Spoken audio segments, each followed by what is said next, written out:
Umentri rangba kejala Meghalaya Conrad ke Sangma hinne kasi ke shipotri unailur ula Pyllait ke Piggery mission ke bahebha kabalong Haduh arts pa Klur Tyngka na kabenta kejala Meghalaya hagaji dan lang umentri ketenat agriculture but farmers welfare jokeri kini kejing Pyllait ke Piggery mission ke de kablai trailang berkesorkar pedeng lembar ke National Cooperative Development Corporation barkani commission ke dan jingthum pun penkala bat penyo nong ya kumba arpo hajar tli ki enterprise ha Meghalaya of targeting the bottom 20 families in terms of income in the villages, and those villages then are given through NREGS the sheds so that they can have the piggery and they can they can work with this mission. So therefore there will be an area of convergence with NREGS that will take place. Also very important part is that in our society as a whole,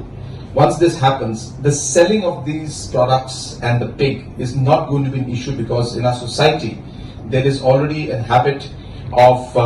giving this during marriages and different social functions. So therefore it becomes a necessity also in one way. So we will see that this also works at that level, and we'll see a movement that will take place in society is what we're expecting. Conrad Sangma haba ajengkran hakani ke jingpli yakani commission ulong bakani kalong ban pin iye ke jia lang juke NCDC bar ka sarkar jilla ba ulapan kan maru ba ke NCDC lem bar ka sarkar jilla klai lang ru mensham snem hakabe day bar ka mission Conrad ulai thuru bakani ka Piggery mission kan pelong ya ka Meghalaya bakan la ban pin mi bon ki dos nyang. We have a shortage of almost 50% in terms of production in the entire northeast region,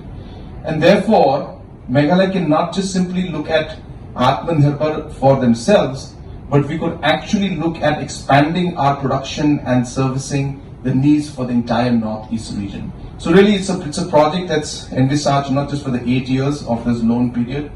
but also for the next 10,